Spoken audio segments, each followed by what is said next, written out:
Could you speak to us as to what those first 2 years, when you say setting up a business, look like? Like, did you have your first client when you come in? Did you have a business plan in place? What did that look like in terms of starting just a firm, the business side of it? So when I first started, I just got the logistics done, right? You set up your business name, you get all the registration stuff done, your tax ID, got all of that done. When Rob, my former partner, joined me, all we knew was we had a steady flow of projects that we got from this client who was willing to work with us. And so we were just going down the path of, okay, we have like these 5 projects in the pipeline, and we need to make it happen. So let's get into the mode of hiring the right people. So we hired folks. We needed to set up an office, so we figured out the office piece. We figured out the computers. It was just, both Rob and I, we were very hardworking people. So we knew who to ask for help, and we just made it happen.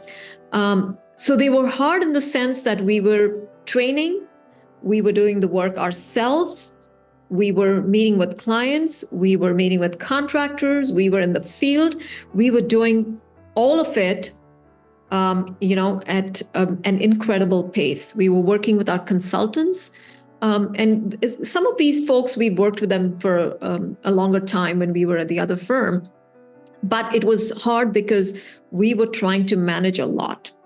And the fact that, it was a very good thing, because when you're starting off, you have to be able to start off on, set the tone for yourself and everybody working with you, because you don't want to give control of what you have, and you want to make sure it's done in the right manner.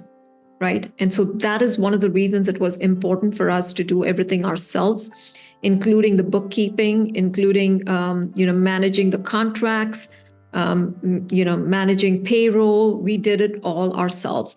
And that was investment of time in ourselves in understanding every piece of the puzzle.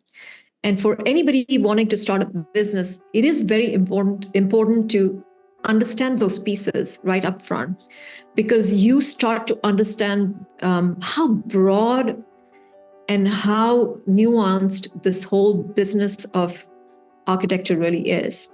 And if you really want to be, I wouldn't use the word successful, if you really want to enjoy the process, of running a practice, then it's important for you to understand every piece of the puzzle. And I felt like those 2 years grounded us in a way that it gave us a sense of comfort that, year 3, we were so comfortable with what we knew and how we were going about the steps that it was taking us a shorter and shorter amount of time to get those accomplished. And that was because of the investment of time that we put in the first 2 years in understanding all the pieces of the puzzle. Mm-hmm. And we went into every little contract. We read through the contracts. We made sure that we understood where we were liable, where our consultants were liable, where our clients were liable for the work they were expecting out of us, right? And so it was helpful in kind of understanding all those pieces. And I wouldn't do it any other way. I think for people who are starting off from scratch, I would recommend that they take the time. It may stretch your days to 15, 16-hour days, but it is worth every second of your time to understand those pieces, so that when you go into year 3 and year 4 and year 5, you're pulling back from that muscle memory. Okay, I know I read this. This is important. I'm not going to, skip this step of the process, right? Because it's so critical. And so that's why I feel like, yes, we did spend an inordinate amount of time in the first 2 years, but they were so gratifying in really understanding what it takes to really do a project in the US in particular, because it's a litigious society to begin with. I want to give you an analogy of the first 2 years. It's like, raising a child, right? The first 2 years, parents are very hesitant to give their kids off in the first 2 years to daycare, because those are such formative years of any child that you want to be, every mother will say, I want to be there for my child for the first 2 years at least. And that's the same thing about practice. So, that's kind of the analogy I wanted to give.